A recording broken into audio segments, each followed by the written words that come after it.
Welcome to the art and science of trading as a business. First, I want to talk to you specifically about the program itself and what it hopes to achieve and what the objective of the program is.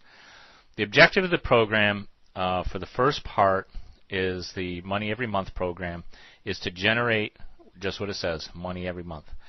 We want to generate a consistent income on a monthly basis in our trades so that just like any other business, we want to generate recurring, consistent monthly income. Does that mean we're going to be profitable every month? Maybe not. Maybe we will. The important point to think about is that we really want to have a monthly income stream. In order to generate a monthly income stream, we're going to be using options as our primary trading vehicle. Now, every business manages their business based on numbers, and that's exactly what we're going to do in ours. This is a real business. It's a business in which you are buying and selling. Any business that buys and sells things, and it doesn't matter what it is. It could be a bakery. It could be a auto repair shop. It could be a parts store. It could be a gift shop. You have to buy your stock from someplace, and then you sell it to a customer. Well, the very same thing happens in the markets. You're buying and you're selling. Let me give you an example of how we actually try to make our money in the markets as a business. All we're doing is really meeting supply and demand. Let's take, for example, a stock such as Activision, which we have on our screen right now. The symbol is ATVI. It's currently trading at $27.23, down 27 cents today. Now, for the most part, you have people in the market who believe that ATVI, Activision stock, is going to go up. You have other people who believe the stock is going to go down, and that's what makes a market. On the if we take a look at the options on this particular stock, we have what's called call options. We have puts. Calls are those options that people purchase if they think the stock is going to go up. People buy puts on this stock if they believe the stock is going down. So let's say you think that the stock is going to go up. So you purchase this call option on the May options for Activision, and you get it at 40 cents, almost in the middle of the bid and ask price. Well, at 40 cents, this option actually has no real value because the current price of the stock is at $27.23. So not only do you have to be accurate as to your timing, because the stock would have to move quickly in order for you to make money, but you also have to be accurate as far as direction goes. The stock has to move up in order for you to make money.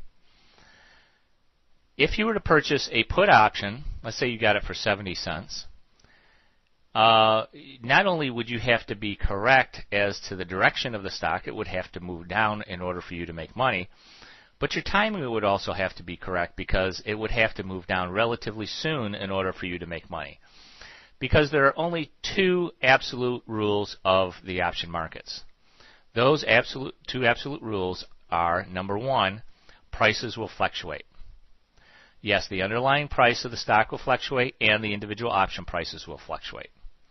Number two, the only other rule, absolute rule of the option market is that these contracts will expire. Any option contract that you buy on any stock will expire at a certain date in the future. If we were to purchase these May options, the ones that we're looking at right now, expire, and we have the expiration date right here, in 24 days. Normally, the options expire on equity and index options the third Friday of each month. That is the last trading day for those options. They actually expire the very next day on a Saturday. You can also pick the expiration dates that you're interested in purchasing. So, for example, if you thought there was an imminent move in Activision, you could purchase this option for 40 cents today at $27.50, and if the stock did move up beyond the $27.50, you would actually start making money. But what happens if the stock doesn't move? Well, if the stock doesn't move, slowly, day by day, this option that you purchased, if the stock does not move, would slowly erode in value. Why? Well, the reason is that you have the right as a call buyer to purchase the stock at the strike price that you purchased, in this case $27.50, at any time before the third Friday of May. As we get closer to the third Friday of May, the chances of that stock moving up beyond this strike price of $27.50, above the price of $27.50, becomes less and less certain. And because of that, the option has less value to it. So, I mean, if you take a look at an option like this over time, let's say that the stock doesn't really move. If over time, like a week from now, maybe this option will be selling for 20-cent bid, 35-cent ask. A week after that, it's 15 cents and 20 cents, or 25 cents. The week after that, maybe it's 5 cents and 10 cents. So eventually, the option that you purchased at 40 cents with great hope that the stock was going to move up is now only worth about 10 cents. You've lost 30 cents on the trade. Well, that's exactly what the person who sold it to you is hoping would happen. That in fact, that the stock did not go up in price, that you purchased this option that they know is going to expire and will eventually erode in value over time. And that's how they make their profit. Because they sold it to you at 40 cents, they can buy it back at 10 cents, making 30 on that trade. Well, what about the guy who purchased the put option? The option that gives him the right to sell the stock at $27.50, hoping that it would go down so that he could buy it back at $22.50. If he could buy it at $22.50 and sell it at $27.50, he's made a $5 profit. And that's what his hope is. Now, if the stock doesn't do anything at all, the same exact thing is going to happen to his put option. Eventually, over time, because the actual probability that the stock is going to decline in price decreases as these options get closer to expiration, then eventually this option will be worth less and less each week. Let's say next week at this time, if the stock does not move, then this option will only be worth maybe 45 cents to 65 cents. Another week passes by, and now it's only worth 35 cents to 45 cents.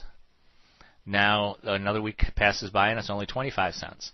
See, as long as the stock does not move, these options, all of these options will continue to decline in price if they have extrinsic value. Now the prices of the options, these are called in-the-money options. The in-the-money options have some component of what they call extrinsic value and some component of intrinsic value. And the way you can determine intrinsic and extrinsic value is simply by taking the strike price of the option. In this case, we're taking a look at the May 20 calls, and they're priced at $7.40. On these 20 calls, if you add the strike price to the price of the call, you get $27.40. At the mid price, you're probably talking about closer to $27.25, which is exactly the price of a current stock. So you could say that this call option has no intrinsic value. In fact, if we look under extrinsic value, you can see that it is actually zero. The closer you get to the at the money or the actual price, strike price of the stock, you can see that there is in fact some extrinsic value left. There is some time value left in that option, and that time value is basically saying that, hey, you know what? We do have 3 or 4 weeks before expiration, so the price of the option may actually increase to the point where it might be actually further in the money. What is our objective, though? Okay, this is just a very brief. You should have already a basic understanding of options. I probably haven't told you anything new, or maybe I have, I don't know. But depending on your experience. The important thing to remember, though, is that when we trade for monthly income, the stock cannot be in two places at one time. At expiration, we're going to make money on one side or the other. And that's an important distinction to make because we make money whether the stock goes up or down. Now, the types of vehicles that we use in order to trade options on the exchanges are normally going to be, and I'll go through all those with you in the next series here in portfolio building. What we're going to be using are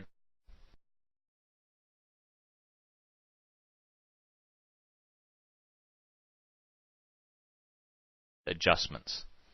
Adjustments are everything because, as I said, prices fluctuate, and that's one inviolate rule of the market. Prices will fluctuate. We don't care if they go up or down, but they do fluctuate. There's a couple of rules of the option markets, and that is that the two I've already told you. The third one is don't lose money. Okay, so yes, the rules are prices fluctuate, options expire at a date in the future, and the third rule is don't lose money. So in order not to lose money, many times we have to do adjustments to our original positions, and this is where a lot of option players make a mistake. They do not adjust their positions. They put a position on, they believe that they can just keep it on there until expiration. Well, they forgot about the other rule of the market, and that is prices will fluctuate. Options expire, but they also fluctuate. So if you get into a position, and a lot of option players do this, they just put positions on and they forget about them, and they don't even look at them until they have a loss. And then it's too late to do any type of adjustment to that position because they're already too far gone. Our goal is to monitor your positions, put these positions on, and then we will show you exactly what you need to do in order to adjust the positions, and that's where the majority of the real profits come in this business. Because, what happens to a business when it's not making money all of a sudden? Well, just like this, if we're not making money, then we have to take a look at the source of the problem and adjust our strategy in order to take advantage of new market conditions. And that's exactly what any business has to do. Any business who is not in a profitable position has to take a look at their business model, and exactly what we do in our business of trading. And that's why it really is a business, because we manage by numbers. And that's what all good big businesses do. They manage by numbers. So now this is an aggregate position of our demonstration account for the purpose of these videos. You will see this throughout all the videos that we're creating on this strategy. We start out in a cash position, but I also want to show you what the profit potential of having more contracts. Eventually, as you get experience in this type of trading as a business, you're going to be able to have a great deal of confidence in your ability to adjust trades over time. I suggest that you begin with paper trading. Now, the Thinkorswim platform has a paper trading account that you can set up for free. It looks identical to this. The only thing that is different is if you look up in this top left-hand corner, this is a live trading account. It has a red symbol here with the Thinkorswim symbol and logo. If you have a paper trading account open, this is a green symbol. But the platform is absolutely identical. Everything is exactly the same. You can enter trades, you can adjust trades, you can look at charts, you can monitor your account. You can do everything that you can in a paper trading account with Thinkorswim as you